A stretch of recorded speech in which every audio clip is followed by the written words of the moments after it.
Ya, mengapa topik ini sangat menarik Bapak dan Ibu? Karena saat ini kita itu sedang menggalakkan sekolah ramah anak, kemudian anti bullying.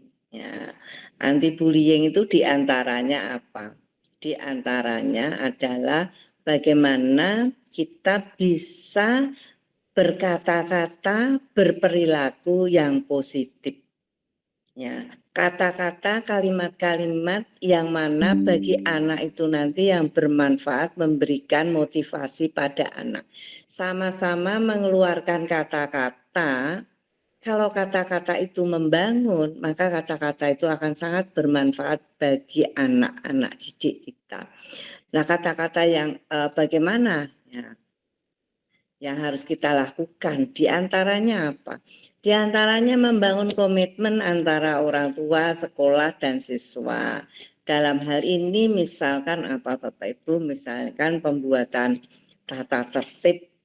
Ya, kalimat-kalimat dalam tata tertib itu dirubah menjadi kalimat-kalimat yang membangun, kalimat yang disepakati, kesepakatan kedua belah pihak. Jadi tidak ada lagi nanti yang namanya harus, wajib, tidak boleh, dilarang, yang intinya adalah sepihak. Dan itu baru tata tertib. Dalam saat mengajar, itu Bapak dan Ibu guru harus membiasakan membuat kalimat-kalimat, kata-kata yang membangun, kata-kata yang positif. Ya. Jadi akan menimbulkan apa Bapak Ibu? Positive thinking, positive speaking. Ya. Itu harus dibudayakan di sekolah. Kepada anak-anak kita, kepada lingkungan kita, dan itu harus dibudayakan di sekolah itu.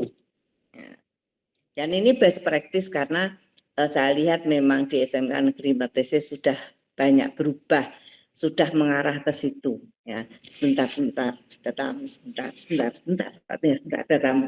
Nanti saya lanjutkan sebentar.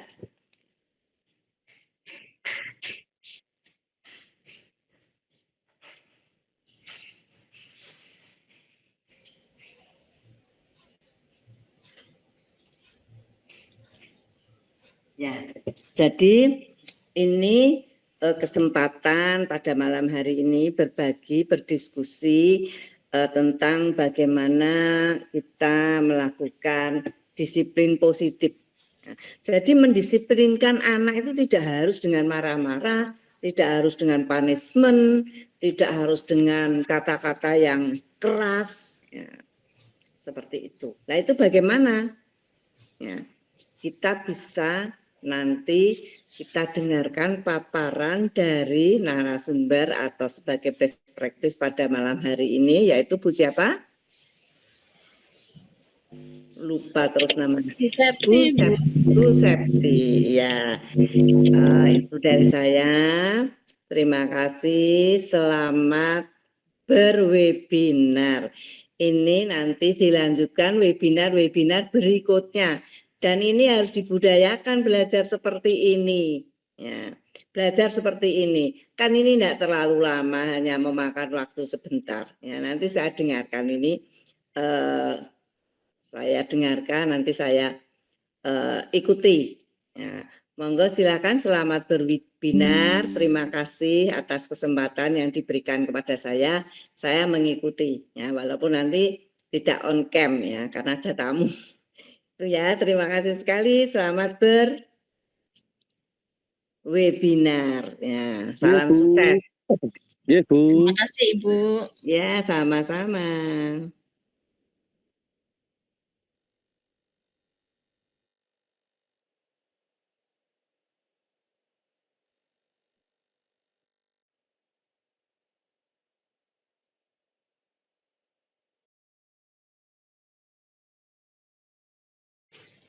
Terima kasih Mas Riki atas moderasinya. Sekarang tiba giliran saya ya. Assalamualaikum warahmatullahi wabarakatuh. Waalaikumsalam warahmatullahi wabarakatuh. Alhamdulillah, alhamdulillahirabbil alamin kita bisa bertemu dalam kesempatan yang sangat baik ini ya. Semoga menjadi keberkahan untuk kita semua, semangat belajar, semangat berbagi gitu. Karena seperti yang diucapkan oleh Bu Hartini tadi, sebagai guru kita nggak boleh berhenti belajar ya. Semoga ini bisa jadi sarana kita, dan ini bukan jadi yang pertama dan yang terakhir, nanti akan ada teman-teman lain yang akan mengisi. Pertama-tama marilah kita panjatkan puji syukur kepada Tuhan Yang Maha Esa yang telah memberikan kita kesempatan, kelonggaran, niat, motivasi dalam hati untuk mengikuti kegiatan ini. Semoga bisa memberikan manfaat. Selanjutnya saya ingin mengucapkan terima kasih kepada Ibu Sri Hartini sebagai pengawas pembina kita ya, telah berkenan menyempatkan untuk hadir di malam hari ini, mungkin di sela-sela kesibukan beliau memberikan penguatan gitu. Selanjutnya saya juga mengucapkan terima kasih kepada teman-teman semua, Bapak Setiono juga sebagai kepala sekolah yang telah memberikan dukungan kepada saya untuk bergabung dalam Kombel ini untuk berbagi. Pokoknya untuk teman-teman semua yang hadir hari ini, saya ucapkan 2 thumbs up buat kita semua ya. Tepuk tangan secara virtual dulu ini mana ada enggak? Ya, untuk kita semua.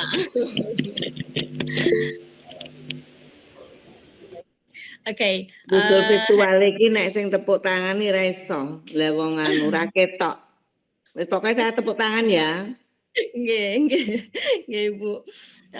Hari ini kita akan berdiskusi gitu ya. Saya mungkin akan sedikit menyampaikan tentang budaya positif gitu. Apa sih budaya positif? Izin saya share screen dulu.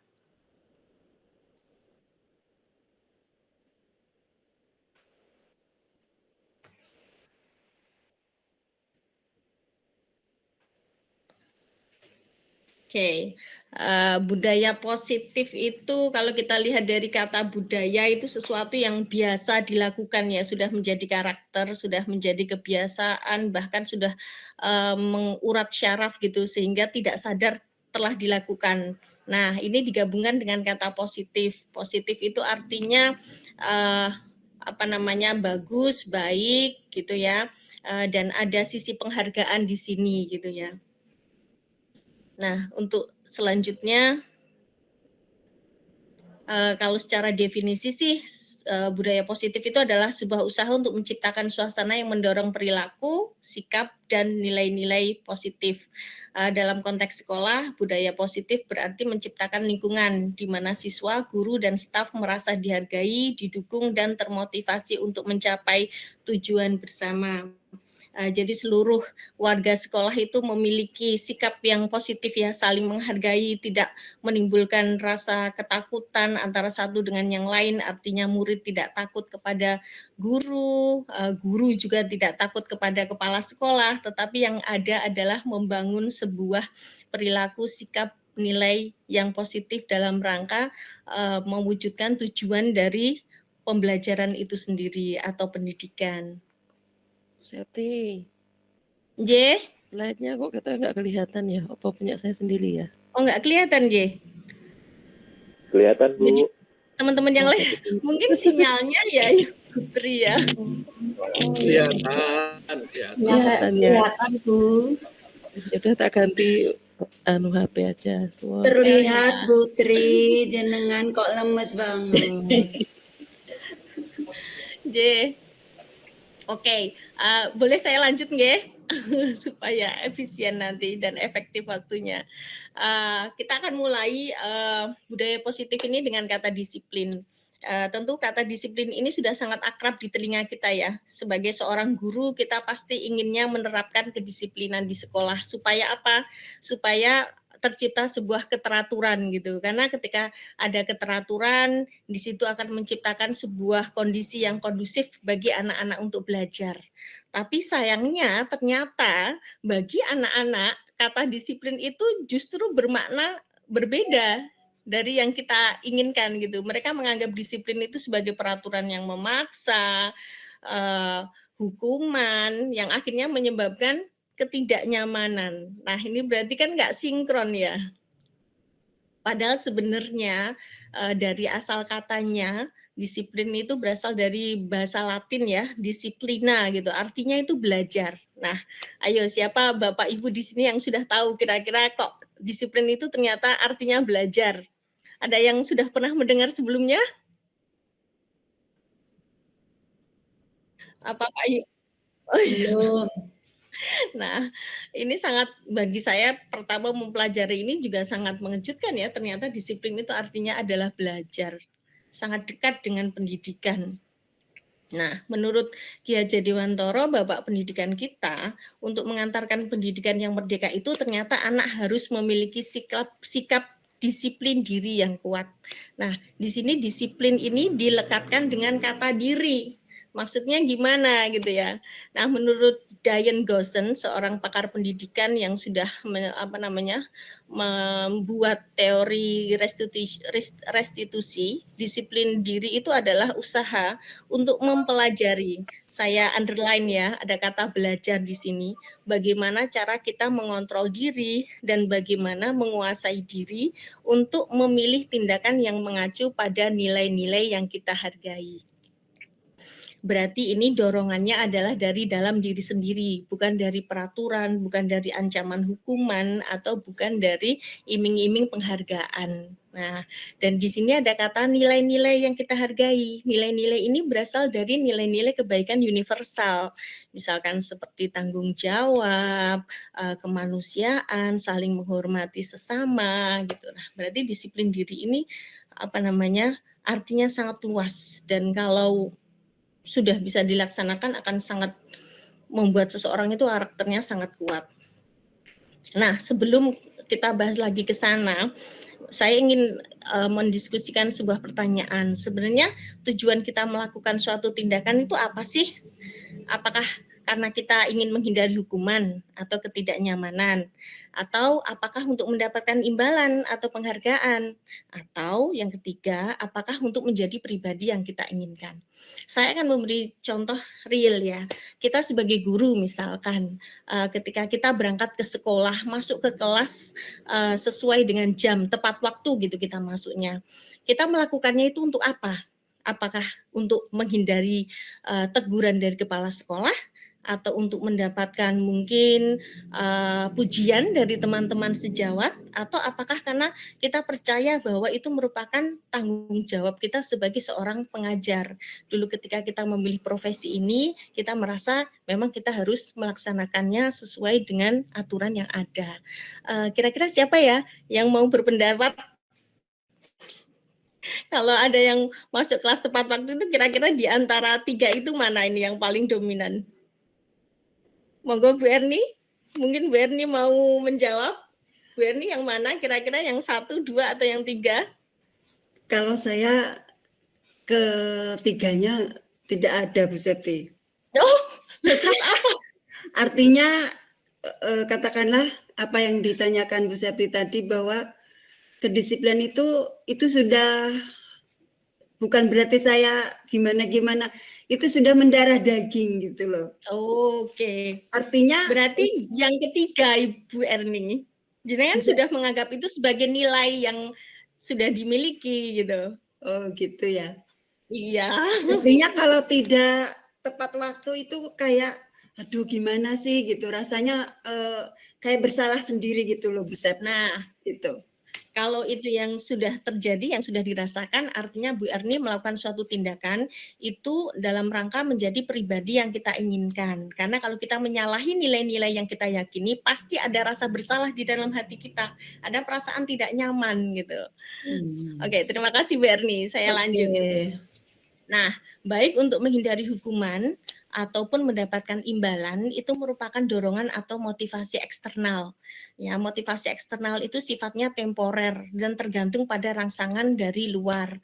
Artinya, kalau dorongan dari luar tidak ada, maka tindakan itu tidak akan dilaksanakan. Gitu. Misalkan kepala sekolah nggak ada, terus akhirnya jadi sembrono gitu. Itu pun terjadi pada murid kita. Ketika anak memilih melakukan tindakan berdasarkan keinginan untuk mewujudkan nilai-nilai yang diyakini demi menjadi diri yang diinginkan, motivasi tersebut bersifat internal dan akan berdampak jangka panjang. Dimanapun mereka berada, siapapun yang mereka temui, nilai itu akan muncul. Motivasi intrinsik ini tidak akan terpengaruh pada adanya hukuman atau iming-iming hadiah. Mereka akan tetap berperilaku baik dan berlandaskan nilai-nilai kebajikan karena mereka ingin menjadi orang-orang yang menjunjung tinggi nilai-nilai yang mereka hargai. Di saat kondisinya sudah seperti demikian, maka seseorang dikatakan telah memiliki disiplin diri. Persis seperti yang diungkapkan Bu Erni tadi, meskipun Bu Erni belum merasa gitu ya. Nah, Oke. disiplin disiplin diri ini membutuhkan sebuah perlakuan ya. Perlakuan itu bisa berupa disiplin positif, yaitu pendekatan dalam mendidik dan mengelola perilaku anak yang berfokus pada penguatan hubungan yang positif. Ya, disiplin diri ini kan perlu diwujudkan ya. Caranya bagaimana? Oh, ternyata dengan menghormati martabat anak serta mengembangkan keterampilan sosial dan emosional mereka. Nah, ini yang akan kita pelajari hari ini. Alih-alih menggunakan hukuman yang keras atau penghinaan, disiplin positif itu tujuan untuk membimbing anak agar memahami konsekuensi dari tindakan mereka, belajar dari kesalahan, dan bertanggung jawab atas perilakunya. Ya, seperti tadi yang sudah saya sampaikan ya, seluruh tindakan manusia itu pasti memiliki tujuan. Ya, tujuan ini ternyata dilandasi oleh yang disebut sebagai kebutuhan dasar manusia. Saya rasa sebagai guru kita harus memahami ini karena kita berhadapan dengan makhluk hidup ya yang memiliki perasaan, yang memiliki logika gitu. Ketika kebutuhan dasar telah terpenuhi secara memadai, murid akan tumbuh seimbang dan bahagia. Kondisi inilah yang kita inginkan, sehingga anak-anak bisa datang ke sekolah dengan bahagia, mereka bisa belajar, menyerap pelajaran dengan baik.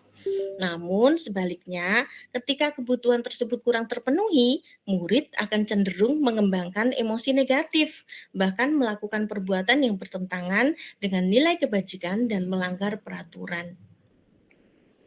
Kita akan belajar tentang 5 kebutuhan dasar manusia. Ini diungkapkan oleh Dr. William Glasser, seorang psikolog Amerika yang telah berhasil menyusun sebuah teori, yaitu choice theory yang sudah dipakai secara umum di negara-negara maju gitu ya dalam pendidikan mereka.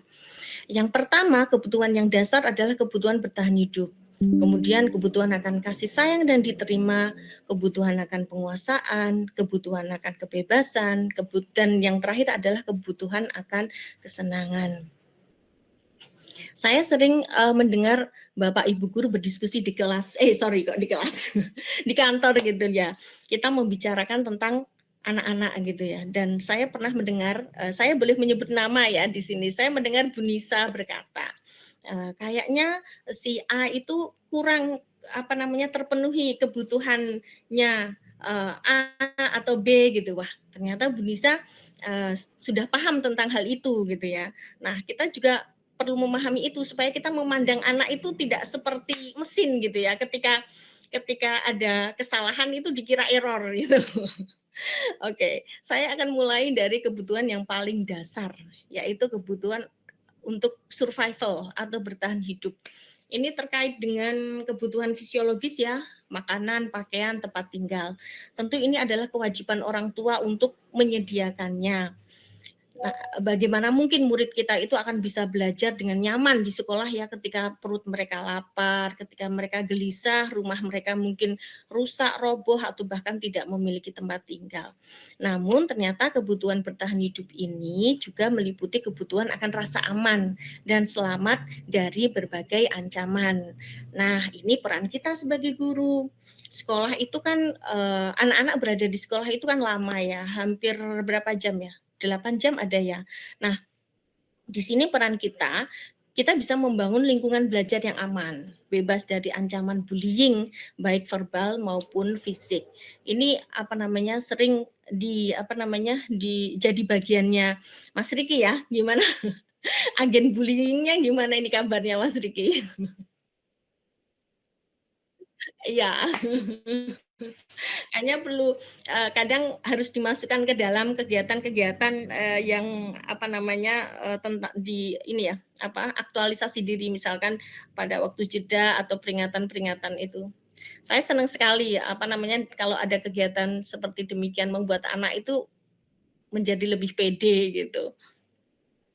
Nah, kemudian ada kebutuhan kasih sayang dan diterima. Kebutuhan akan hubungan dan koneksi sosial serta menjadi bagian dari suatu kelompok. Kita sering ya melihat anak-anak itu menjadi apa namanya? Menjadi merasa tersingkir, akhirnya bahkan mogok mogok untuk masuk sekolah karena mereka itu teralienasi dari teman-temannya. Nah, ini membuktikan bahwa kebutuhan kasih sayang dan diterima itu sangat dibutuhkan oleh anak-anak kita. Kebutuhan ini juga meliputi kebutuhan memberi dan menerima kasih sayang. Nah, kita sebagai guru, kita bisa menampilkan diri dengan sosok penuh kasih dan perhatian, nggak yang sosok yang galak dan ditakuti gitu ya. Kayaknya kita punya nih, apa namanya, sosok seperti itu di antara kita. Kita juga bisa menciptakan situasi belajar yang memungkinkan mereka diterima dalam komunitasnya. Contohnya, kita memberikan penugasan dalam kelompok. Ini akan membantu mereka untuk memenuhi kebutuhan diterima. Karena ternyata remaja sangat membutuhkan ini. Kemudian selanjutnya kebutuhan akan penguasaan. Kebutuhan penguasaan ini melingkupi menguasai kompetensi, keterampilan, serta mencapai suatu impian. Kebutuhan untuk diakui juga atas prestasi dan pencapaian, serta kebutuhan untuk memiliki harga diri dalam memberikan pengaruh dan membuat perbedaan. Jadi anak-anak itu ketika pendapatnya didengarkan dan dilaksanakan dalam sebuah komunitas itu mereka senang banget. Nah, sebagai guru, kita bisa memberikan penugasan yang menumbuhkan perasaan pencapaian positif. Contohnya penugasan berbasis proyek, setelah jadi dipresentasikan. Terus kita kemudian memberikan penguatan, apresiasi, atau juga bisa pemecahan masalah, penugasan berdasar minat pribadi, serta menulis jurnal refleksi kemajuan mingguan. Ini akan membuat anak melihat keberhasilan yang sudah dilaksanakan ataupun kalau ada evaluasi bisa dilihat untuk sebagai sumber perbaikan. Nah, ini yang banyak kita lihat di anak-anak ya, kebutuhan akan kebebasan. Mereka itu menginginkan otonomi dan kemandirian. Makanya anak-anak itu sangat merasa risih gitu ya ketika ada kata aturan gitu, atau kedisiplinan. Karena pada dasarnya manusia itu selalu menginginkan untuk bebas. Kebutuhan untuk membuat pilihan dan mengendalikan arah kehidupan mereka sendiri tanpa terlalu banyak diatur. Untuk memenuhi kebutuhan ini, kita bisa melakukan pembelajaran yang berdiferensiasi di kelas ya, baik itu diferensiasi proses, konten, maupun produk yang tentunya dengan melibatkan siswa dalam menentukan pilihan. Saya melihat di DKV, di jurusan DKV sudah dilaksanakan ya, Bapak Ibu DKV ya, anak-anak diberikan kebebasan untuk memilih semacam major gitu yang mereka minati gitu ya. Itu sangat bagus. Saya sangat mendukung tuh thumbs up untuk DKV, tim DKV. Kemudian ada kebutuhan untuk kesenangan, kebutuhan untuk bermain dan memperoleh kesenangan, kebutuhan untuk menyalurkan hobi dan ketertarikan. Sering kita melihat anak-anak kita itu di kelas pada saat mereka harusnya belajar, mereka guyon gitu ya, bercanda. Nah, ini sebenarnya cara mereka untuk menyalurkan kesenangan mereka. Nah, untuk kita sebagai guru, makanya kita bisa mengemas pembelajaran menjadi lebih menyenangkan. Misalnya dengan memasukkan games atau ice breaking. Ini harus belajar dari masternya ya. Di sekolah kita kayaknya sudah ada Bu Triwardati, mungkin bulan depan bisa mengisi materi ice breaking untuk kombel kita ya. Dan penugasan-penugasan yang juga bisa mengaitkan dengan ketertarikan individual dari masing-masing anak. Nah, di sini kita bisa sekarang setelah mengetahui 5 kebutuhan dasar manusia, kita bisa merubah cara pandang kita terhadap pelanggaran, kenakalan, perlawanan, ya, yang mulanya merupakan respon anak terhadap tidak terpenuhinya salah satu atau beberapa kebutuhan tersebut, baik di lingkup keluarga, sekolah, maupun lingkungan pergaulan sosial mereka, sehingga kita bisa lebih memahami anak-anak dengan masalah seperti ini, tidak langsung menghakimi atau menghukum gitu ya, karena sebenarnya mereka adalah individu yang sedang berusaha untuk memenuhi kebutuhannya. Nah, ini bagian kita ini di sekolah, karena dinamika di sekolah itu kan banyak ya, sering sekali terjadi pelanggaran. Gimana ini respon kita terhadap pelanggaran? Apakah kita akan memberikan hukuman, konsekuensi, atau restitusi? Nah, saya ingin mendengar suara Pak Juli. Pak Juli ada? Halo Pak Juli? Ibu, Mungkin siap.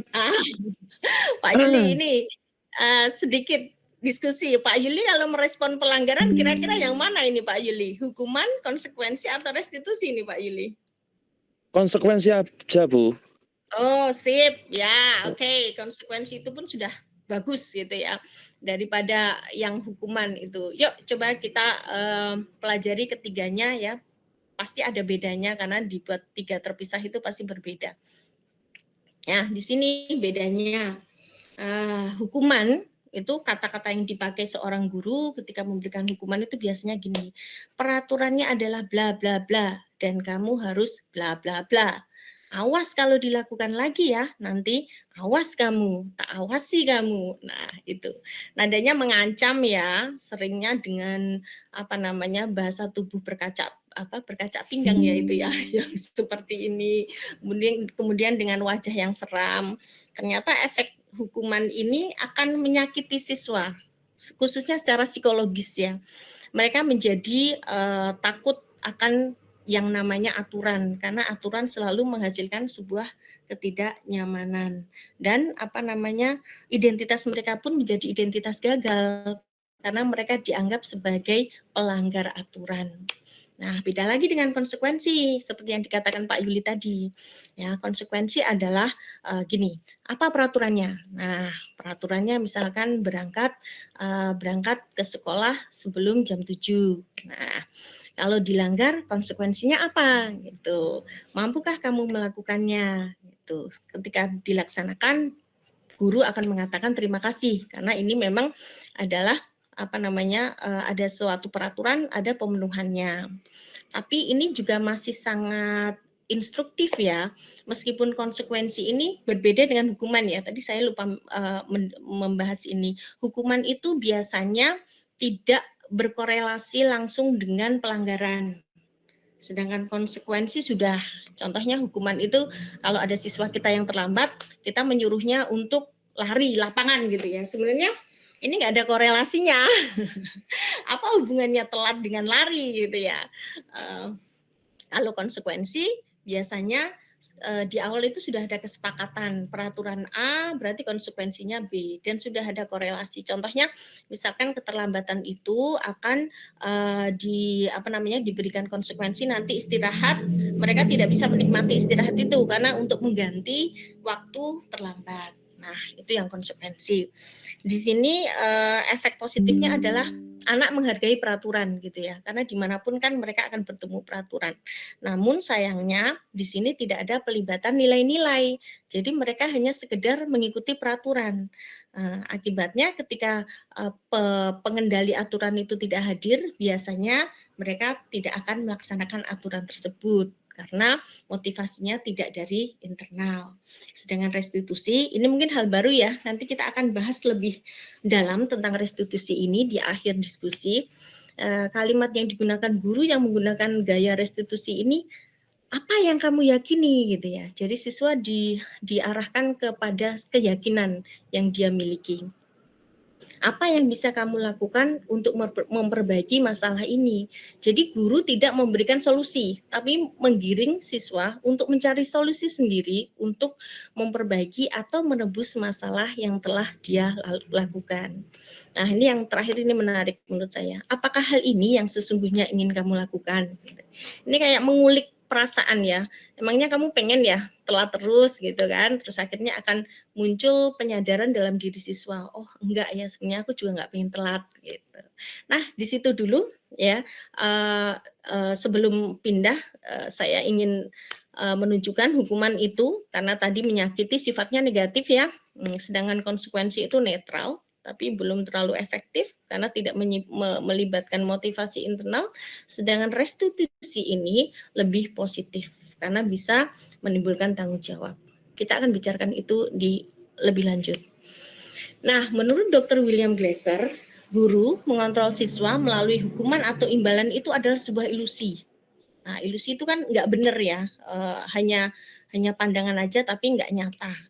Pada dasarnya kita tidak dapat memaksa murid untuk berbuat sesuatu. Jikalau murid tersebut memilih untuk tidak melakukannya, walaupun tampaknya guru sedang mengontrol perilaku murid. Hal demikian terjadi karena murid sedang mengizinkan dirinya untuk dikontrol. Saat itu, bentuk kontrol guru menjadi kebutuhan dasar yang dipilih murid tersebut.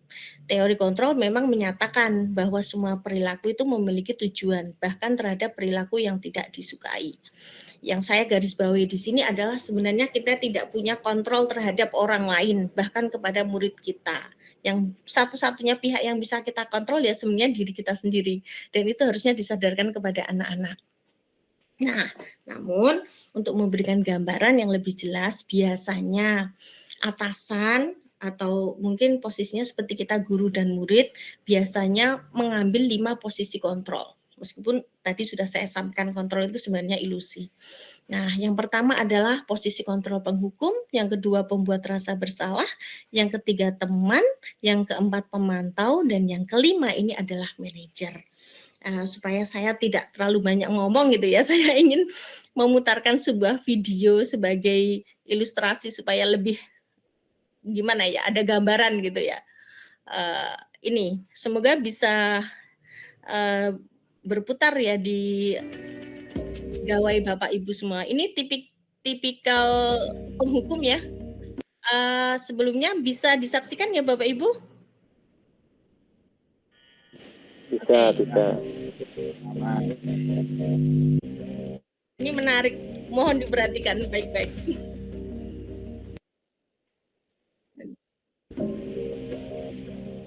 Naren, sini kamu.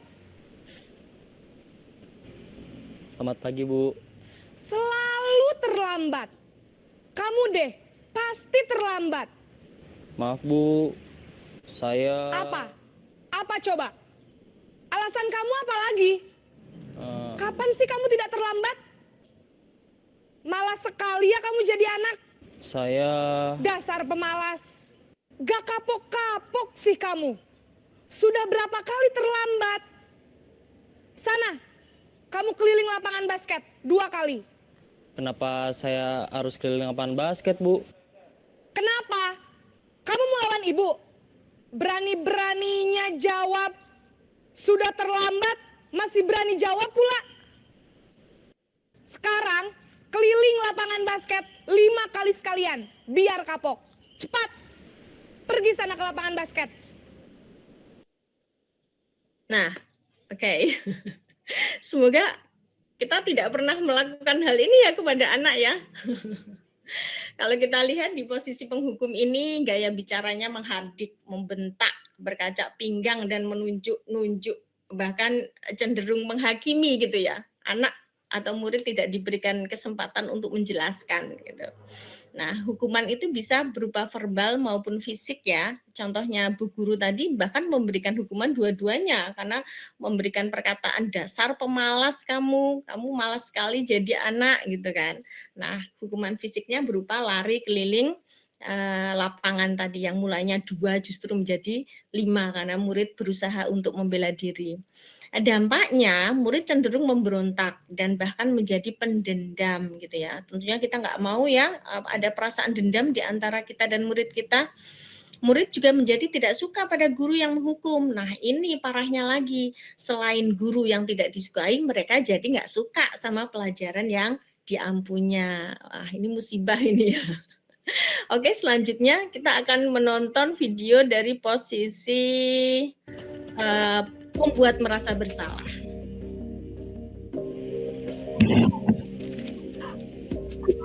Ini rame gitu. Naren.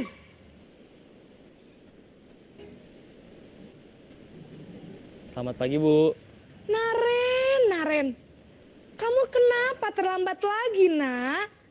Ya Tuhan, Naren. Kamu senang ya bikin ibu susah ya? Kalau kamu terlambat lagi, nanti ibu yang ditegur bapak kepala sekolah, nak. Disangka ibu tidak bisa membina kamu. Duh, gimana ini? Maaf, Bu. Duh, Gusti Naren. Kamu suka ya kalau ibu ditegur bapak kepala sekolah? Terus, sekarang ibu harus tulis apa ini di buku absen? Ini kamu sudah sering terlambat loh. Ibu harus apa coba? Maaf, Bu. Maaf sekali. Ya sudah, lain kali jangan bikin ibu susah lagi ya nak ya. Ibu tidak akan kuat lagi kalau kamu begini terus. Bisa jantungan kalau ibu ditegur bapak kepala sekolah. Sana cepat ke kelas. Maaf ya, Bu.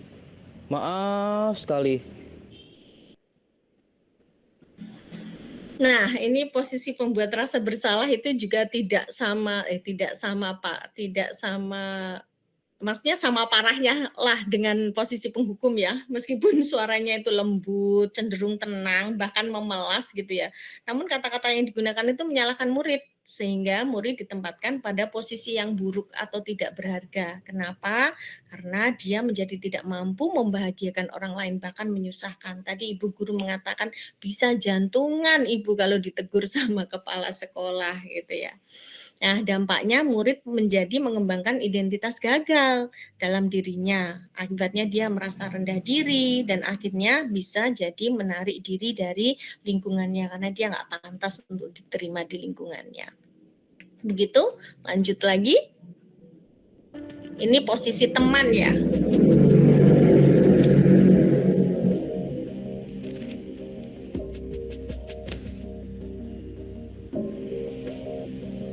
Naren,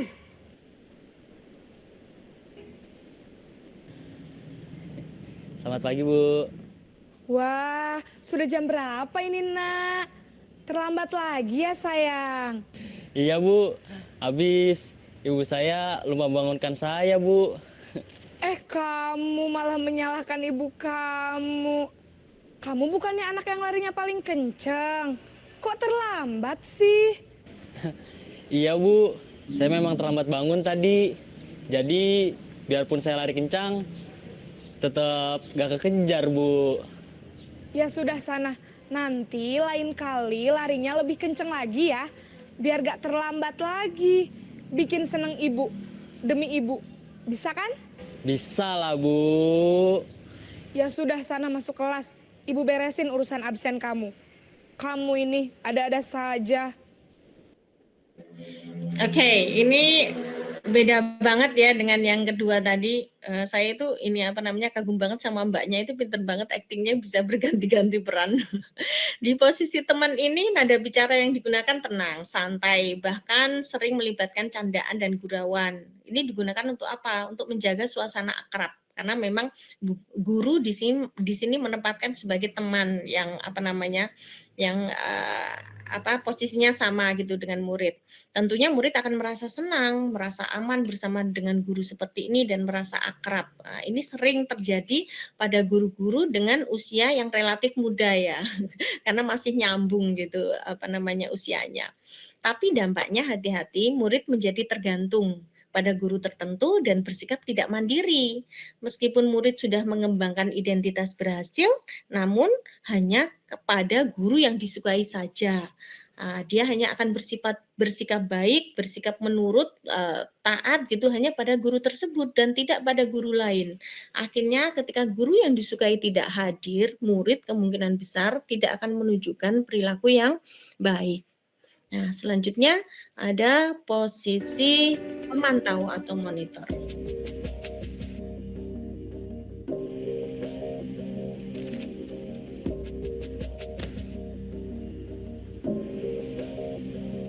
Naren,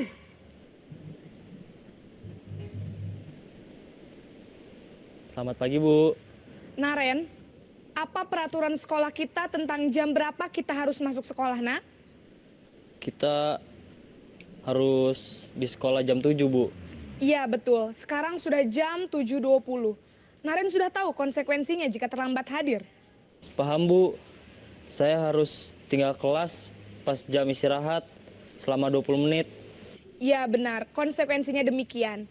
Jadi nanti jam 9.30 pas istirahat, kamu harus tinggal di kelas, kerjakan tugas tambahan untuk ketertinggalan kamu, ya. Baik Bu. Oke, di posisi pemantau ini kita jadi ingat tadi ya, tipe respon kita terhadap pelanggaran ini sangat nyambung dengan konsekuensi tadi. Di sini guru berbicara dengan nada datar, tidak emosional, dan tanpa senda gurau. Guru mengarahkan murid pada peraturan dan konsekuensinya, ya seperti seorang supervisor lah. Meskipun dapat terbentuk identitas berhasil, murid akan selalu menghitung dampak tindakan dari konsekuensi dan imbalan tanpa memahami nilai yang ingin dicapai secara sepenuhnya. Seperti yang tadi kita diskusikan, ini masih merupakan motivasi eksternal gitu ya. Dampaknya murid menjadi tidak mandiri dan menggantungkan pada faktor eksternal yaitu konsekuensi dan imbalan. Ketika keduanya tidak ditemukan, maka perilaku bisa jadi kembali menjadi buruk. Selanjutnya ini yang mau kita tuju yaitu posisi manajer.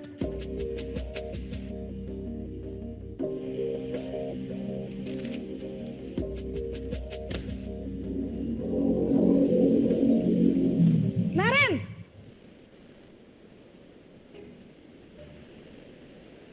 Selamat pagi Bu. selamat pagi Naren. Maaf Bu, saya terlambat. Iya, sekolah masuknya jam 7, sekarang sudah jam 7.20. Jadi sekarang bagaimana ini Naren? Maaf Bu, saya lupa setel alarm saya semalam. Baiklah, menurut kamu, keyakinan sekolah yang mana yang perlu kamu tingkatkan? Menghargai diri sendiri dan orang lain mungkin ya Bu. Setuju. Jadi, apakah Naren meyakini prinsip saling menghormati tersebut? Iya Bu, saya meyakininya. Apakah Naren bersedia memperbaiki masalah keterlambatan ini? Bersedia Bu. Bagaimana kamu akan perbaiki masalah keterlambatan ini? Saya akan coba untuk tidak lupa menyetel alarm saya Bu. Baik, kalau Naren lupa menyetel alarm di rumah, ada orang yang kira-kira bisa bantu mengingatkan tidak? Ada Bu, kakak saya, Kak Ema. Ada lagi selain Kak Ema? Selain Kak Ema, ada ibu saya. Baik, jadi yang mengingatkan Naren adalah Kak Ema dan ibu kamu ya? Kira-kira akan mulai setel alarm kapan nih Naren? Setelah pulang sekolah, akan segera saya lakukan. Baik, jadi Naren akan setel alarm untuk bangun besok pagi dan akan diingatkan oleh kakak dan ibunda Naren ya. Ada lagi yang mungkin perlu dilakukan Naren? Agar tidak terlambat bangun lagi. Tidak ada Bu. Baik Naren, terima kasih untuk kerjasama kamu. Sekarang kamu perlu kembali ke kelas untuk belajar. Baik Bu, terima kasih. Nah, di posisi manajer ini, suara yang digunakan netral, tidak emosional, juga tidak terlalu ramah. Kalau saya melihat ibu guru mengambil posisi manajer ini, saya menjadi ingat salah satu teman kita gitu ya. Ini sangat mirip banget dengan Bu Dewi. Kemudian guru membimbing murid untuk memecahkan masalahnya secara mandiri ya dengan menggunakan pertanyaan-pertanyaan bermakna agar membuka pikiran murid. Jadi tidak serta-merta memberikan hukuman, konsekuensi atau memberikan instruksi, tetapi menanyakan hal-hal yang nantinya akan mengarahkan siswa mencari solusi sendiri. Akhirnya murid mengembangkan identitas berhasil, yaitu dengan memiliki sikap disiplin yang positif. Ya, disiplin positif tadi ada nilai menghargai ya, menghargai martabat siswa. Nah, di sini murid menjadi mandiri, bertanggung jawab dan tentunya solutif karena berhasil mencari pemecahan untuk masalahnya. Oke, dari ilustrasi 5 posisi kontrol tersebut, kira-kira manakah yang paling tepat untuk kita terapkan dalam rangka menerapkan disiplin positif di sekolah? Ayo, siapa yang mau jawab? Halo? Oke, saya jawab sendiri kalau gitu ya. Ya, yaitu posisi manajer. Ya. Cocok itu Halo, Bude. Bu Erni, Cocok. masih bersama kita? Masih. Monggo ya Bapak Ibu semua bisa disambi dengan camilan atau apa namanya sambil ngomong juga nggak apa-apa gitu. Pokoknya suaranya di on kan gitu ya supaya sedikit-sedikit bisa mendengar. Oke, next. Nah, sebenarnya untuk mencapai tadi posisi control manager kita memerlukan perangkat ya. Nah, salah satunya perangkatnya adalah keyakinan sekolah atau untuk lingkup yang lebih kecil lagi yaitu keyakinan kelas. Saya melihat Bapak Ibu guru di sekolah kita sudah banyak yang melakukan ini ya di awal semester gitu. Saya pernah mendengar ada apa namanya Bu Rini melakukannya, Bu Ulumi, dan kalau tidak salah saya pernah melihat seperti apa namanya print out gitu kalau tidak salah tentang keyakinan sekolah yang dijalankan oleh Bu Anita juga di kelas DKV. Tapi ya karena ini bagian dari materi saya ulangi lagi ya Bapak Ibu ya.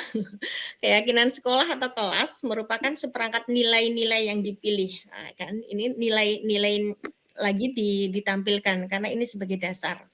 Nilai-nilai yang dipilih, diyakini dan ditentukan oleh seluruh warga sekolah atau kelas ya. Berarti ini hasil dari diskusi seluruh warga sekolah atau kelas, bukan ditentukan oleh pihak sekolah secara sepihak. Untuk apa? Untuk mendasari perilaku dan penentuan pengambilan keputusan, penentuan aturan dan kebijakan di sekolah atau kelas. Ya, kalau sesuatu yang disepakati itu kan pelaksanaannya akan lebih mudah ya karena itu hasil dari kesepakatan bersama. Di sini saya akan ringkas saja langkah untuk merumuskan keyakinan sekolah itu ada satu, berdiskusi memunculkan peraturan yang perlu ditaati oleh warga sekolah. Ini bisa dilakukan dengan jajak pendapat ya. Kalau misalkan di kelas ya anak disuruh nulis ke depan peraturan apa yang mereka inginkan atau menulis di stick note kemudian ditempel di bagian tertentu supaya bisa terbaca oleh teman-teman semua. Kemudian setelah peraturan tadi mungkin jumlahnya banyak ya, kita harus merubah peraturan menjadi kalimat yang lebih positif supaya lebih nyaman gitu ya. Tema kita kan memang positif ya. Hindari kata-kata jangan, kata-kata tidak. Karena sering anak-anak itu ketika ditanya tentang aturan munculnya tidak boleh telat, tidak boleh nggak bayar kas gitu kan, tidak boleh menyakiti teman gitu. Karena peraturan itu bagi mereka itu sudah kayak sesuatu yang negatif gitu. Nah, kita harus merubahnya menjadi kalimat yang lebih positif. Kemudian selanjutnya menyarikan peraturan-peraturan menjadi nilai-nilai keyakinan sekolah. Ini tujuannya untuk meringkas ya supaya lebih mudah untuk diingat gitu. Kemudian yang keempat, ini juga sangat penting, mendiskusikan mengenai gambaran perilaku yang mencerminkan keyakinan sekolah. Ada beberapa metode sih, tapi yang paling saya ingat itu menggunakan tabel T. Tabel T itu ada dua sisi, tampak seperti dan tidak tampak seperti. Nanti akan kita bahas lebih lanjut.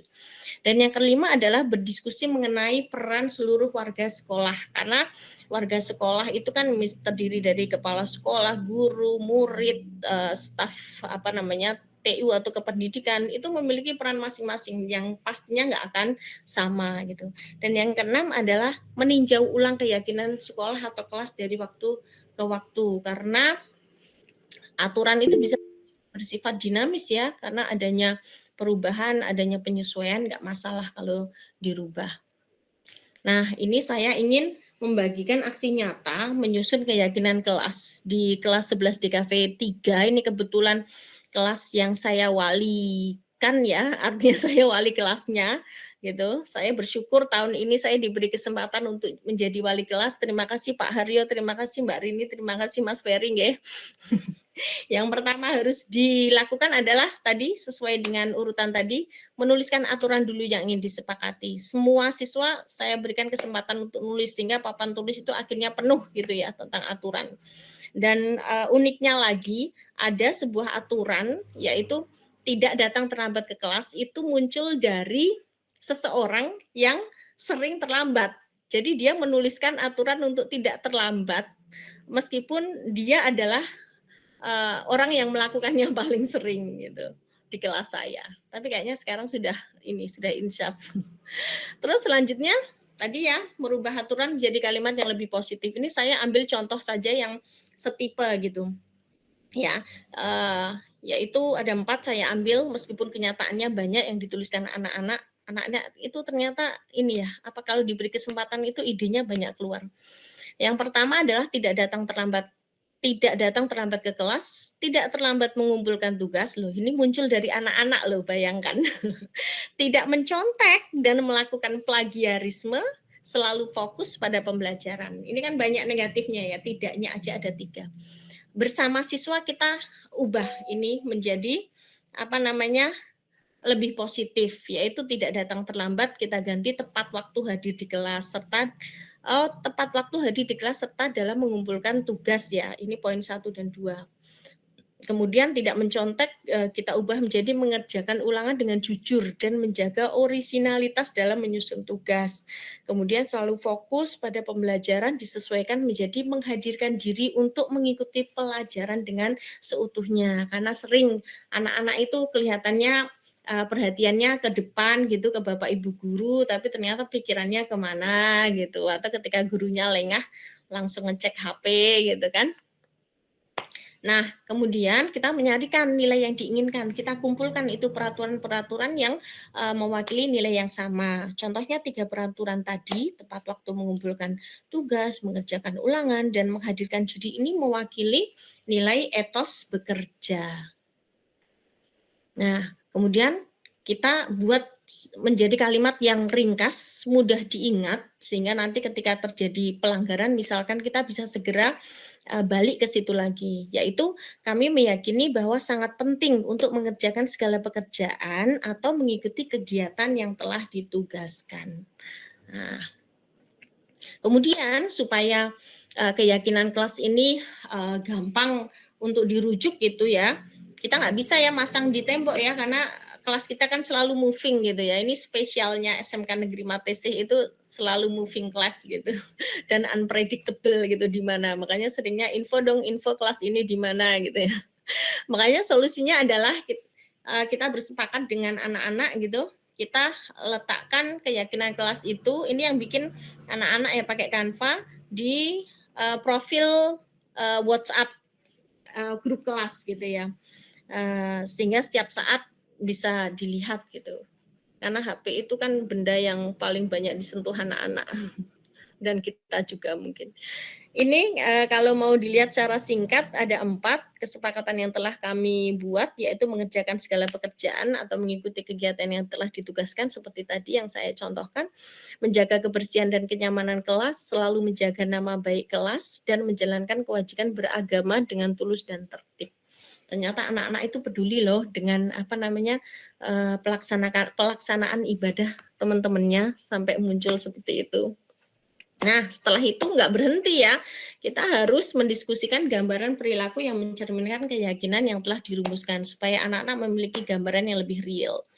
Tampak seperti itu adalah perilaku yang mencerminkan keyakinan tersebut. Contoh yaitu tadi yang mewakili nilai etos bekerja tadi ya.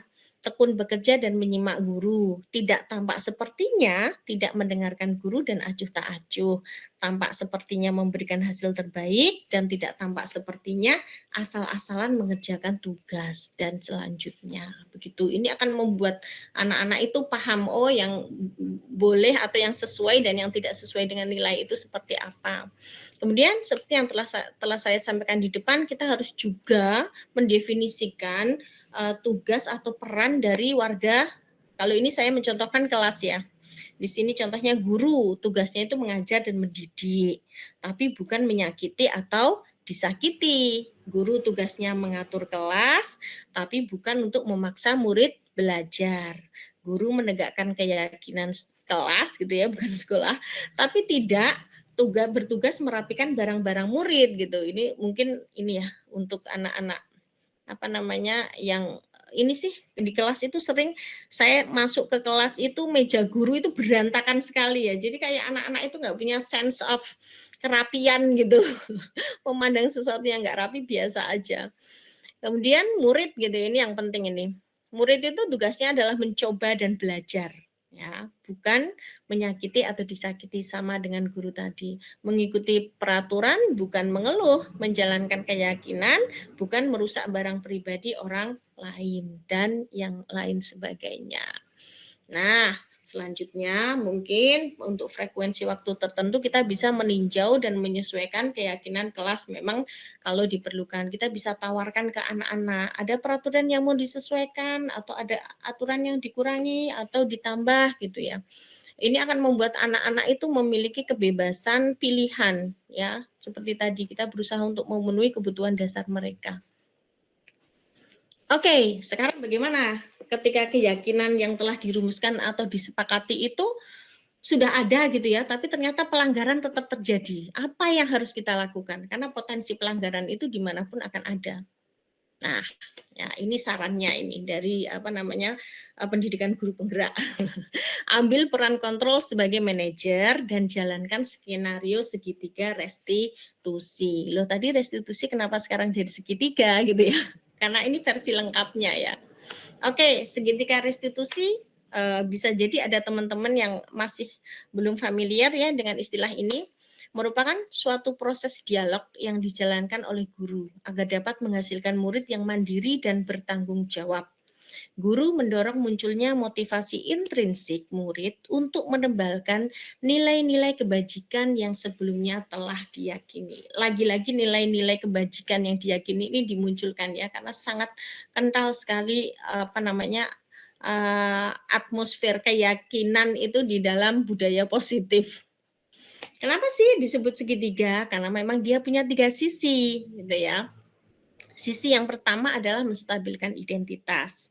Kemudian sisi yang kedua adalah memvalidasi tindakan yang salah, dan yang terakhir adalah menayangkan keyakinan. Bu Septi jangan hanya teori dong, kita mau lihat pelaksanaannya gitu ya.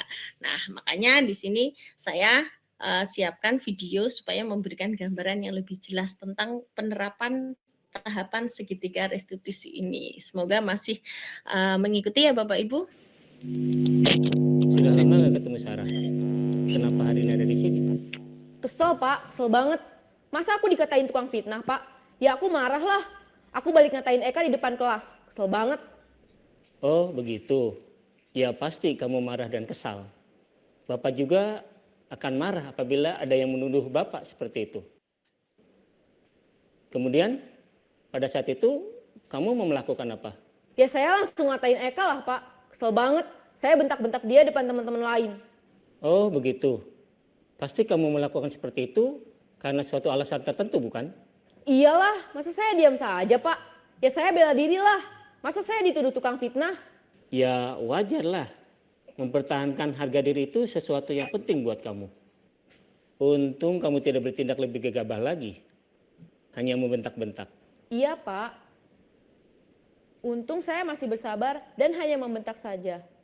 Sudah gemes padahal. Saya pasti bela diri lah. Ya pasti ya. Tapi kamu memilih untuk tetap bertahan dan bersabar. Kamu memilih untuk tidak berbuat lebih parah lagi bukan? Iya. Nah sekarang coba kita lihat lagi. Tindakan kamu yang bentak-bentak Eka di kelas. Tindakan kamu itu kira-kira sesuai dengan keyakinan kelas atau prinsip kamu tidak? Enggak lah Pak. Capek Pak jadi pemarah. Jadi keyakinan atau prinsip mana yang kurang sesuai dengan keinginan kamu? Ya, saya sebenarnya sangat menghargai orang lain. Mungkin saat itu saya menjadi emosi, jadi tidak menunjukkan sikap itu. Kamu meyakini tidak? Menghargai orang lain itu penting buat kamu. Yakinlah Pak. Iya, setuju. Kita harus saling menghargai. Namun, ada juga keyakinan yang kita sepakati yang perlu kita jalankan apabila kita sedang marah, bukan? Ya saya bisa lebih proaktif, mulai dengan diri sendiri. Saya bisa jadi lebih bersabar, mengambil waktu jeda untuk berpikir mau apa selanjutnya. Kira-kira kamu bersedia memperbaiki masalah ini tidak? Bersedia Pak. Kalau kamu memperbaiki masalah ini, kamu akan menjadi orang seperti apa? Saya akan menjadi orang yang bertanggung jawab kali ya Pak. Dan senantiasa proaktif. Iya, menurut kamu bagaimana rasanya menjadi orang seperti itu? Ya nyaman lah. bangga bisa bersabar dan menahan diri. Baiklah kalau begitu. Yuk kita pikirkan bagaimana memperbaiki masalah ini.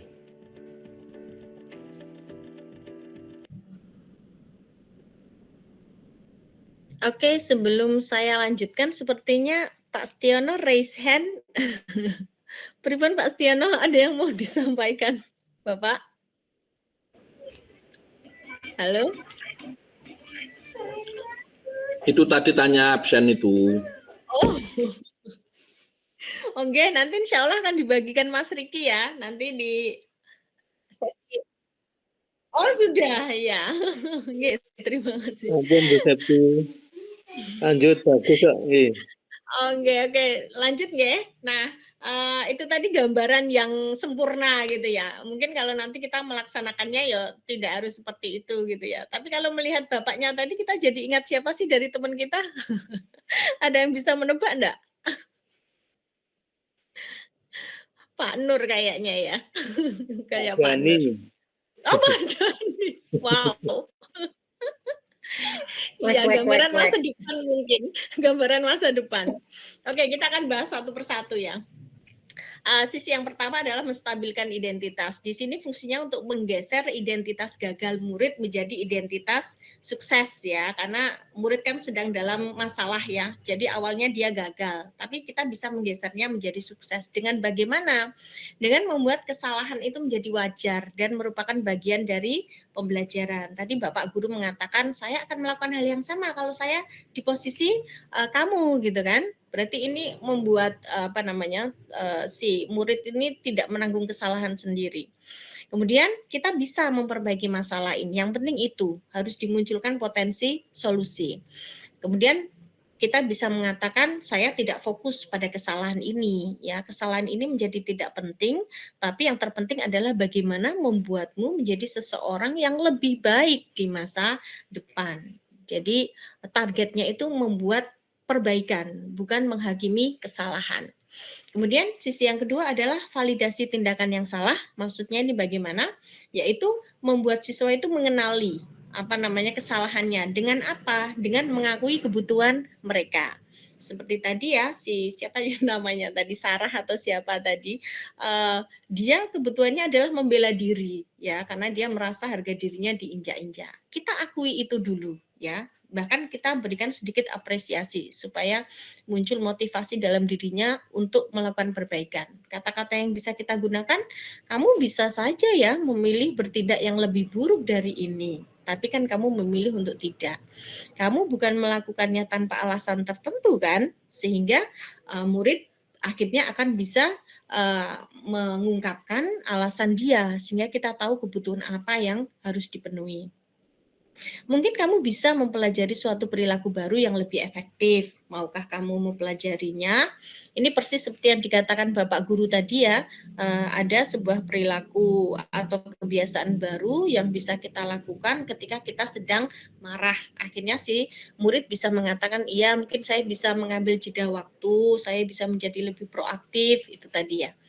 Oke, lanjut. Kemudian ketika perilaku telah divalidasi, identitas juga sudah berhasil menjadi stabil gitu ya. Kita perlu menanyakan keyakinan yang dimiliki oleh siswa. Entah itu asalnya dari keyakinan kelas atau keyakinan sekolah, atau bisa juga dari prinsip-prinsip yang dia yakini.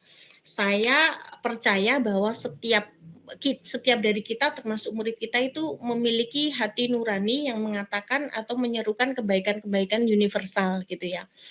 Karena pada dasarnya saya rasa semua manusia itu baik.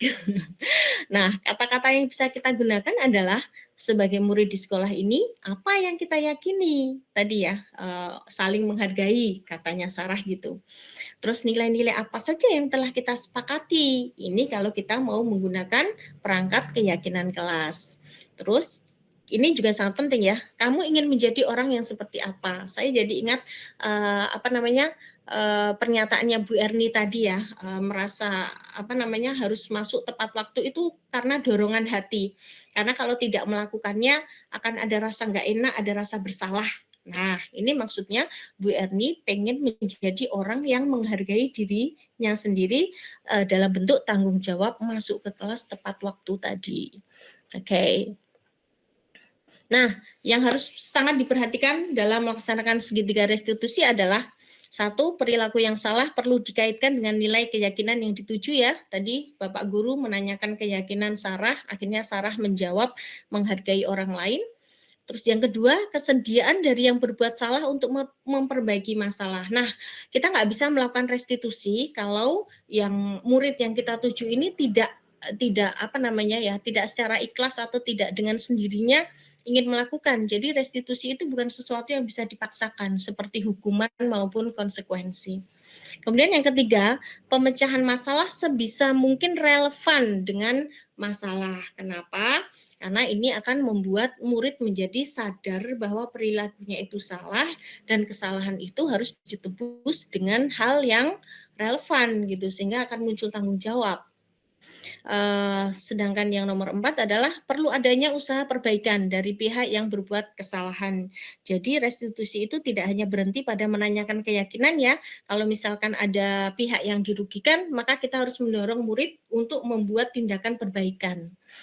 Oke, kemudian yang kelima, perlu didedikasikan waktu dari pihak yang berbuat kesalahan. Makanya tadi Bapak Guru menanyakan kira-kira kapan mau dilakukan gitu ya. Sehingga tindakan perbaikan itu menjadi realistis, bukan hanya sekedar wacana saja. Nah, ini keuntungan melakukan restitusi. Yang pertama adalah memperbaiki hubungan. Ketika murid yang melakukan kesalahan, identitasnya sudah dikembalikan menjadi identitas sukses, dipercaya bahwa mereka akan dengan sendirinya memiliki motivasi untuk memperbaiki hubungan, khususnya dengan pihak yang dirugikan. Karena mereka ingin menjadi individu yang mereka inginkan tadi. Kemudian yang kedua, meningkatkan tanggung jawab ya. Murid akan ditumbuhkan tanggung jawab untuk memperbaiki kesalahannya dengan sendirinya tanpa kita memberikan cara, tetapi murid sendiri yang mengambil tanggung jawab itu. Kemudian yang ketiga, meningkatkan pemahaman dan empati. Kok bisa? Karena dalam restitusi itu ada proses refleksi ya. Kita meminta murid untuk memikirkan tentang tindakannya sendiri. Nah, hal ini akhirnya menimbulkan empati kepada orang lain. Kemudian yang keempat adalah mengurangi konflik dan mencegah terulangnya kesalahan. Kalau sudah ada kesadaran diri tentang kesalahan yang dilakukan murid, kemungkinan besar itu tidak akan terulang lagi karena dia sudah tahu salahnya di mana, sebabnya apa, dan bagaimana cara mengatasinya. Kemudian yang kelima, ya ini tujuan kita, restitusi ini akan menciptakan lingkungan positif atau yang kita sebut sebagai budaya positif tadi. Karena di sini ada penghargaan, ada pembimbingan gitu ya, bukan lagi hukuman ataupun sekedar konsekuensi. Selamat siang Ayah. Ini saya memutarkan praktek restitusi yang saya lakukan gitu ya. Ini sifatnya sangat sederhana, artinya tidak selengkap seperti yang Bapak tadi lakukan, tapi semoga bisa sekedar memberi wawasan gitu nggih. Monggo silakan disimak. Ini dengan salah satu murid kita ya, kelas 12. Oke, gimana kabarmu hari ini? Alhamdulillah baik, Bu. Pelajarannya seminggu ini gimana? Baik-baik saja. Oke, Bu Septi senang kamu dalam kondisi sehat, pelajaranmu juga lancar. Tapi Bu Septi ingin meminta sedikit informasi tentang dirimu. Kamu kan ada di dalam kelas bahasa Inggris Bu Septi ya? Iya, Bu. Dan beberapa kali Bu Septi perhatikan saat Bu Septi sedang menjelaskan, kamu sering bercanda dengan teman-teman yang lain sehingga kamu kehilangan fokus dalam pembelajaran. Bu Septi perhatikan nilai-nilaimu juga belum maksimal, padahal Bu Septi tahu kamu adalah siswa yang sangat berpotensi. Benar seperti itu? Ya, benar, Bu. Kira-kira gimana perasaanmu dengan sering bercanda di kelas saat Bu Guru menjelaskan, gimana perasaanmu? Ya, saya sadar, Bu, kalau itu enggak baik. Ya. Kira-kira sebabnya apa sih yang membuat kamu kok sering bercanda gitu pada saat kita sedang belajar? Itu apa? Kurang tahu Bu, tapi memang suka bercanda. Oke, memang ya benar. Apa namanya, setiap manusia itu butuh yang namanya kebutuhan bersenang-senang ya. Mungkin kamu bercanda dengan teman adalah untuk menyalurkan kebutuhan untuk kesenangan itu. Bu Septi juga punya hal-hal yang Bu Septi lakukan untuk bersenang-senang. Tapi kira-kira menurutmu pas enggak waktunya ketika kamu menyalurkan kesenangan itu pada saat kita sedang belajar? Tidak, harusnya ya bercandanya pas istirahat. Oke, berarti itu bisa jadi solusi ya. Kamu bisa bercanda pada saat istirahat atau mungkin ini ya pergantian jam gitu. Nah, Bu Septi kan pengennya kamu menjadi lebih baik di depan. Nanti kalau kamu terlalu sering bercanda di kelas, nanti fokus belajarmu akan bergeser, jadi nggak maksimal. Kira-kira apa yang harus kamu lakukan dengan hal ini? Mungkin menahan diri buat tidak berbicara dengan teman sebangku. Oh iya, oke. Terus apa lagi? Berpindah tempat duduk, kan awalnya tempat duduknya di belakang terus berpindah ke depan agar dekat sama Bu Guru. Oh iya, nanti Bu Santi bisa sering nanya-nanya ya sama kamu. Iya, Bu. Terus ada lagi mungkin ide yang lain? Juga menahan diri enggak membuka HP saat jam pelajaran Bu Septi. Oh, hanya Bu Santi saja. Iya, guru-guru lain juga, Bu. Iya. Kira-kira 3 hal itu bisa membuat kamu lebih fokus kepada pembelajaran? Insya Allah bisa. Nah, sekarang Bu Septi mau nanya, kira-kira kamu punya keyakinan nggak untuk menjalankan ketiga rencana itu bahwa kamu bisa melakukannya? Insya Allah bisa, yakin. Oke, ini ada nggak seseorang yang bisa mengingatkan kamu ketika kamu sedikit lupa gitu? Ada. Kira-kira siapa?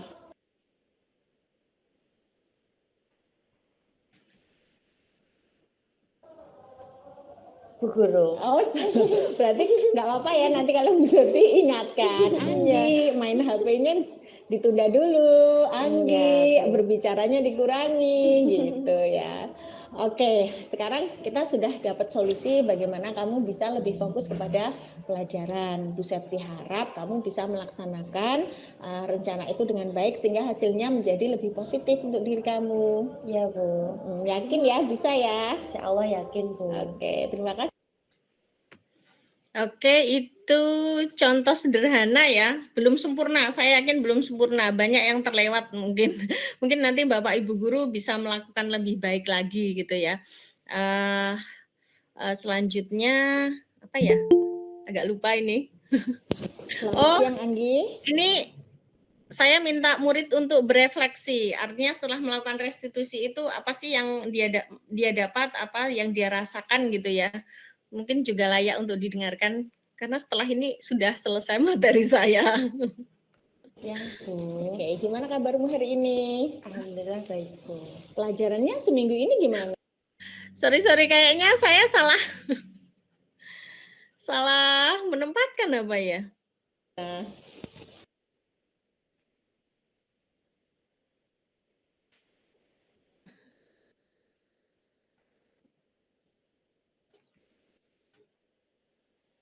Oke, bagus.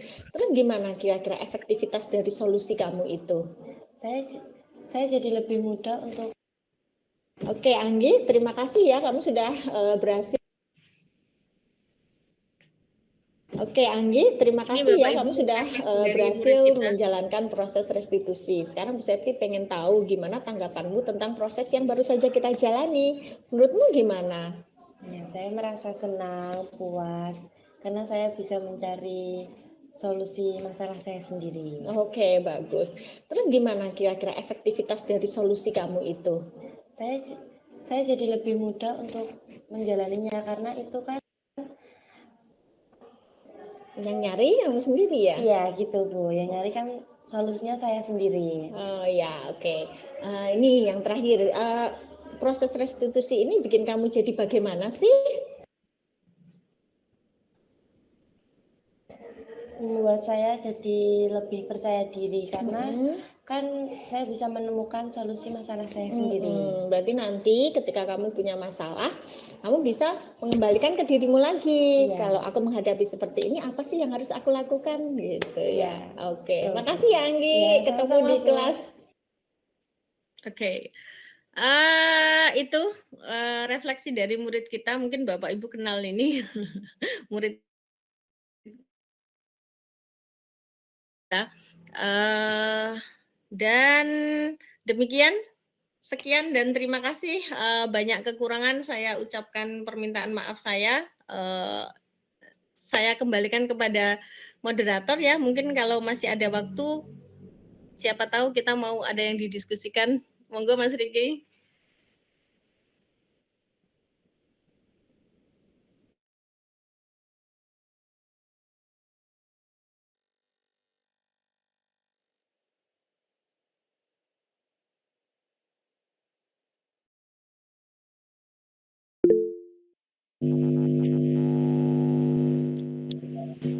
Pak, tanya ini dari apa yang disampaikan oleh Siti. Masih atas waktunya. Mohon maaf ya, Bu Septi, sebelumnya ada pertanyaan ini dari saya karena ini sangat bisa masuk, Pak. Halo. Sebelumnya mohon maaf ya Bu Septi, ini saya bertanya ini karena disiplin positif ini ya suatu materi yang sangat menarik ya, khususnya apabila diimplementasikan di sekolah kita. Berkaitan dengan disiplin positif yang saya mau tanyakan, bagaimana keyakinan kelas yang telah dibentuk berkaitan dengan disiplin positif yang restitusi apabila telah dilakukan tapi masih terjadi pelanggaran, padahal restitusi itu kan adalah yang paling positif di antara yang lainnya. Mungkin itu Bu Septi pertanyaan dari saya. Terima kasih. Ini gimana Mas Riki? Teknisnya saya jawab dulu atau mungkin dikumpulkan? Oke, nanti ya daripada lupa gitu ya.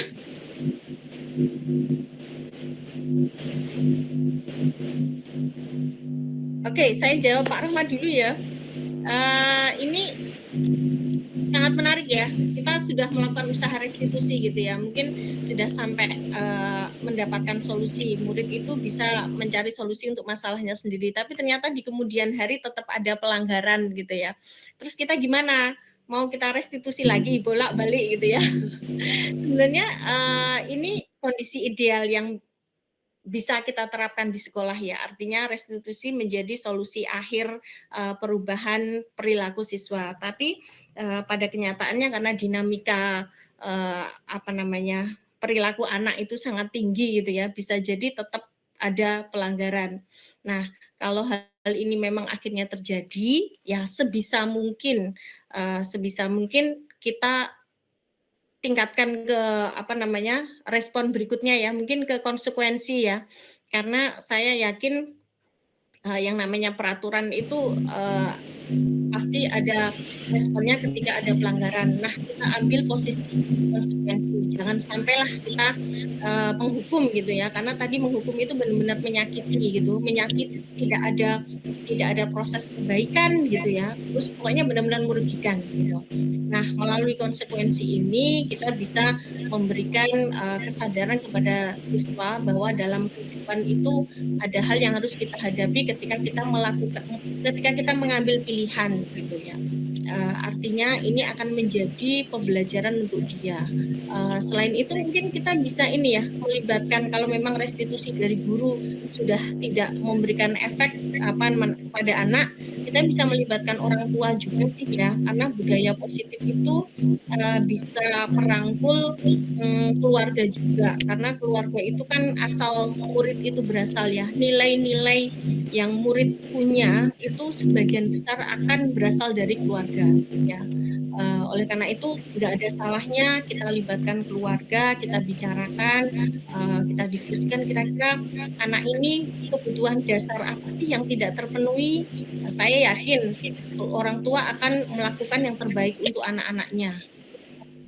Komunikasi sehingga nanti akan muncul solusi.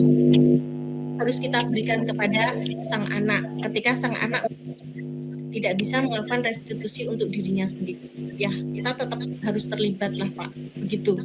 Ya, saya sebenarnya takut ada seperti ini, tapi akhirnya muncul juga. Jadi restitusi itu adalah utopis gitu Pak ya, yang paling kita inginkan, tapi terkadang yang kita inginkan itu tidak terjadi. Ya kita harus punya solusi lain. Begitu Pak, jawaban saya. Mungkin ada tanggapan dari Pak Ahmad. Sebagai guru agama mungkin punya solusi yang lebih baik. Ibu itu sudah menarik. Jadi intinya saling mengingatkan lah antara satu dengan lainnya untuk kebaikan kita bersama ini. Gitu. Terima kasih Bu. Menarik. Oke, sama-sama Pak. Oke, saya tidak hanya mengundang pertanyaan ya, boleh tanggapan juga, penguatan juga gitu. Monggo, saya kembalikan ke Mas Riki.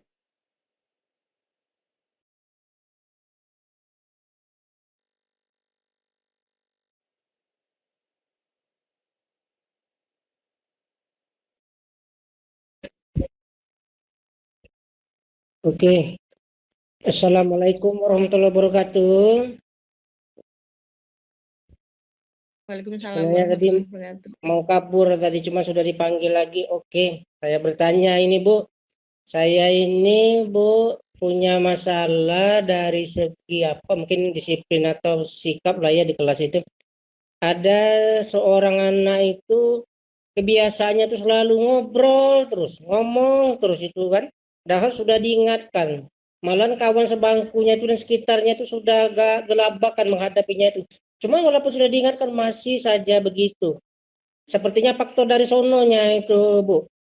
Nah kira-kira bagaimana cara mengatasi siswa yang seperti itu Bu, sehingga kelas menjadi lebih tenang dan lebih kondusif lagi.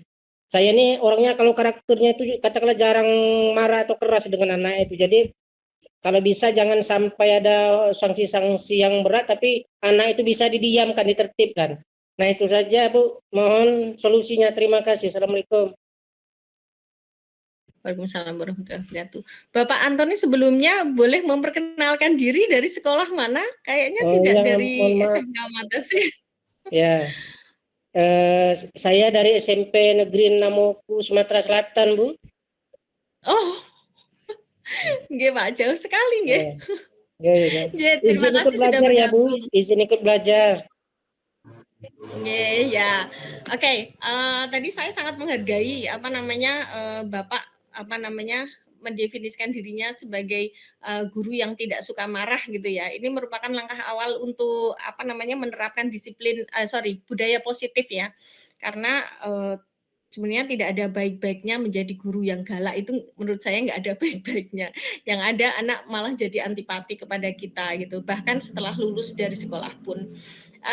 Untuk jenis murid yang Bapak hadapi tadi sebenarnya hampir sama dengan murid yang menjalani restitusi di video yang saya tampilkan bersama saya tadi. Jadi murid saya itu kebetulan agak gimana ya, mungkin perilakunya agak over ya. Mungkin Bapak Ibu di sekolah kami pun sudah paham gitu ya. Kemudian saya coba sih, ini karena sebenarnya tugas dari CGP, saya ingat anak ini, mau coba saya dekati gitu ya. Siapa tahu dengan metode yang baru saya pelajari ini bisa berhasil gitu ya. Dan melalui obrolan tadi ternyata sebenarnya secara sadar dia tahu bahwa ngobrol sendiri, ngajak teman-temannya ikut guyon gitu meramaikan kelas itu nggak bener gitu ya. Tapi sepertinya dia menikmati itu karena dia ingin menyalurkan kebutuhan untuk memenuhi kesenangannya. Makanya tadi saya arahkan, saya tanya, emangnya tidak ada ya solusi lain untuk menyalurkan kesenangan itu? Kemudian dia menjawab, "Bisa sih Bu, bisa saya lakukan di waktu istirahat," gitu kan. Di waktu istirahat atau di apa namanya, di sela-sela pelajaran gitu. Bahkan dia bisa menampilkan solusi untuk berpindah tempat dari belakang karena si anak ini selalu mencari tempat di belakang gitu ya. Di belakang, pindah ke depan gitu dan kebetulan di kelas bahasa Inggris saya, entah dia karena tertarik atau bagaimana, dia selalu mau terlibat, ketika saya memberikan sebuah aktivitas. Jadi anak-anak seperti ini tuh, kuncinya adalah membuat dia sibuk ya. Jadi, dalam suasana kelas yang membuat dia harus duduk, diam dalam waktu lama, itu nggak akan cocok, dia nggak akan tahan. Karena kebutuhan untuk bersenang-senang dan kebebasannya sangat tinggi. Jadi kita harus selalu memikirkan bagaimana membuat dia sibuk. Berikan tugas yang membuat dia harus selalu, apa namanya, fokus pada pekerjaannya dan ternyata dia mau mengikuti, Pak. Meskipun memang, sebenarnya, apa namanya, kemampuan bahasa Inggrisnya, tidak terlalu bagus, tapi karena diberikan tugas terus itu menjadi mengalihkan, apa namanya, energinya untuk ngomong sendiri, terus bercanda dengan teman-temannya, gitu. Makanya saya sangat terkesan dengan anak ini, apa namanya, saya tidak menyebut nama ya, anak ini yang persis seperti murid yang Bapak, apa namanya, ceritakan tadi di kelas. Begitu, Pak Antoni mungkin, mau memberikan tanggapan ya tadi solusinya kasih dia pekerjaan terus supaya nggak sempet untuk, apa namanya, untuk bersenda gurau dan yang jelas kita coba lakukan restitusi dengan melakukan pendekatan secara personal. Begitu Pak Antoni, monggo ketika mau, kalau mau Alhamdulillah bertanggapan. Bu, sudah jelas Bu, nanti akan saya terapkan nanti ya, akan saya coba mudah-mudahan berhasil ya Bu. Terima kasih Bu. Nggih, amin. Nggih, Assalamualaikum. sama-sama Pak Antoni. Monggo Mas Riki kalau masih ada yang lain? Saya merindukan tanggapan ini, penguatan atau mungkin sharing dari Bapak Ibu semua tentang saya yakin Bapak Ibu semua telah melaksanakan ini, mungkin tidak secara keseluruhan tapi sebagian. Mungkin bisa di-share di sini. Pak Dani mungkin, halo Pak Dani. Oh iya, monggo Mas Riki boleh juga.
Oke,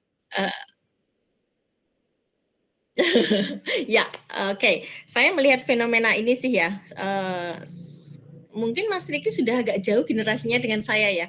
Kalau generasi saya itu memang penuh dengan hukuman, penuh dengan yang namanya dulu ada guru, apa sih namanya? Kok guru otoriter, apa sih namanya itu guru lupa ya, pokoknya yang ditakuti itu apa sih namanya? Killer Bu. Guru killer, ya benar guru killer. Bahkan guru killer itu, ini nggak sesuai dengan teori yang tadi saya sampaikan, guru killer itu adalah guru bahasa Inggris gitu. Saya dihukum, karena tidak membawa penggaris, aneh kan? Apa hubungannya bahasa Inggris dengan penggaris gitu.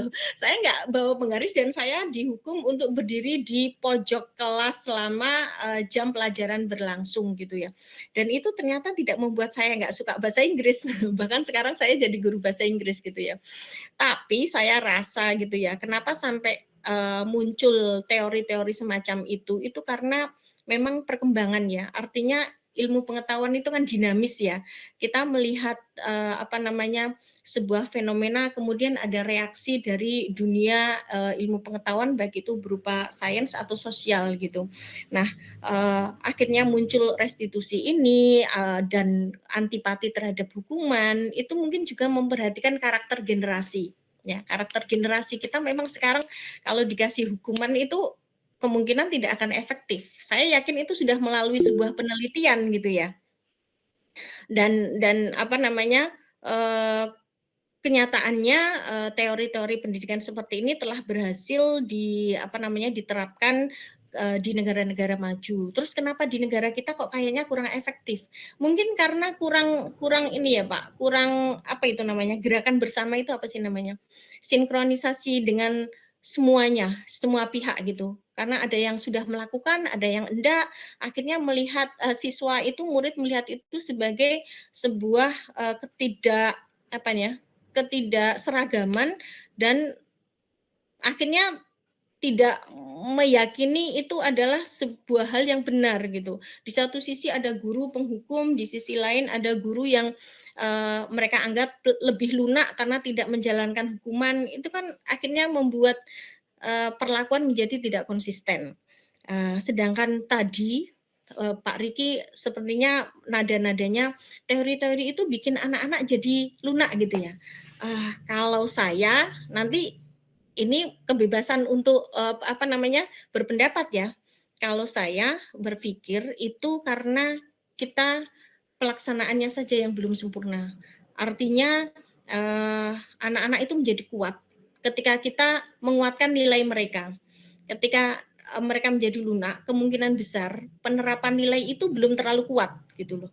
Masih shallow gitu ya, masih di permukaan gitu. Artinya memang kita masih perlu banyak belajar. Saya yakin ketika kita sudah menumbuhkan motivasi intrinsik dalam kondisi apapun, mereka akan menjadi kuat. Tapi terus terang Pak Riki, untuk fisik ya, kita berbicara fisik. Fisik anak di zaman sekarang itu memang lebih lemah daripada kita yang di zaman apa ya? Saya angkatan 2000 gitu, angkatan 2000. Mungkin Pak Riki 2000 berapa ya Pak Riki? Oh, generasi ya. Artinya kalau secara fisik saya akui bahwa generasi sekarang itu sangat lembek. Tapi saya yakin ketika kita menerapkan budaya positif di sekolah, mereka akan punya motivasi, prinsip, keyakinan yang kuat gitu. Cuma kita aja yang masih perlu untuk belajar. Itu Pak Riki, tapi kita bebas untuk berpendapat ya. Saya masih yakin budaya positif masih lebih bagus daripada budaya hukuman. Begitu mungkin.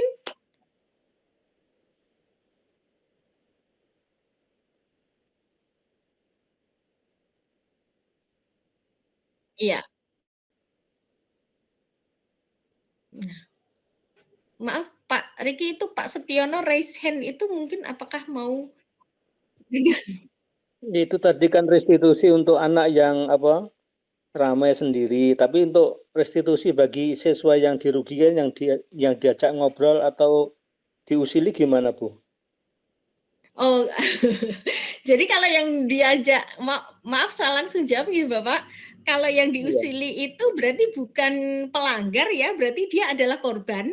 Nanti harusnya kita akan membimbing siswa yang melakukan pelanggaran itu untuk melakukan semacam bukan ganti rugi ya, artinya redemption itu apa sih?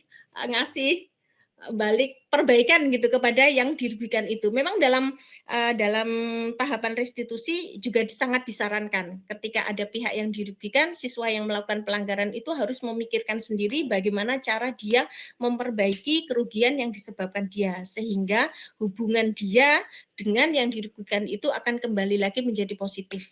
Hal ini sangat penting untuk membuat si murid ini bisa diterima kembali dalam komunitasnya. Begitu Bapak. Cuma tadi di contohnya saya tidak menampilkan itu ya. Karena tadi saya bilang memang belum sempurna. Oke Bapak, terima kasih untuk mengingatkan hal tersebut. Oke. Sukses Bu Septi. Oh, nggih Bapak, terima kasih. Monggo Pak Riki mau dilanjutkan atau sudah jam 9 ini?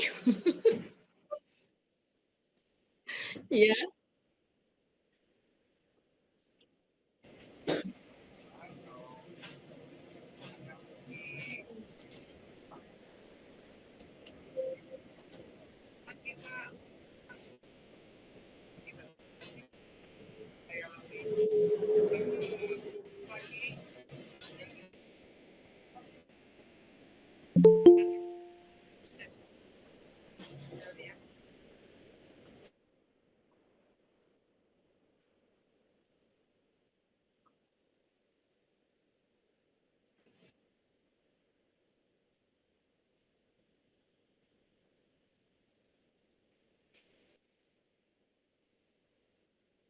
Iya, boleh Pak. Saya ucapkan terima kasih dulu nggih untuk Bapak Ibu semua telah mengikuti, sharing kita kali ini tentang budaya positif. Saya sangat berharap kita bersama-sama bisa menumbuhkan budaya ini di sekolah kita, sehingga ada, perubahan yang akan dirasakan anak-anak ya, menjadi sekolah yang tadi Bu Hartini ngendika sebagai sekolah yang ramah anak. Ramah itu bukan berarti serba boleh ya, tapi kita bisa membuat anak-anak itu memiliki motivasi intrinsik untuk menjadikan mereka menjadi generasi yang kuat seperti tadi yang diharapkan Mas Riki tadi. Begitu dari saya. Terima kasih. Monggo Mas Riki kalau mau ditutup.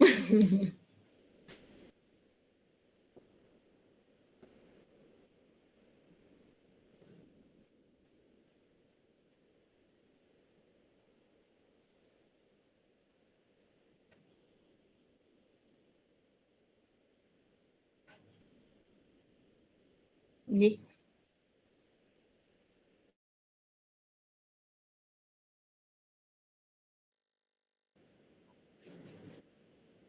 Siap. Nggih.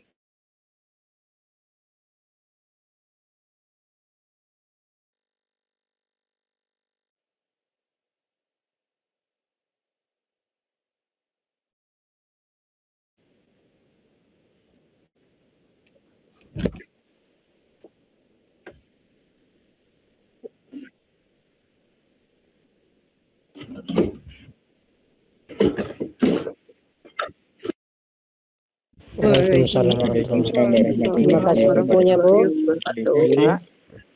Nggih. Sukses selalu, Septi.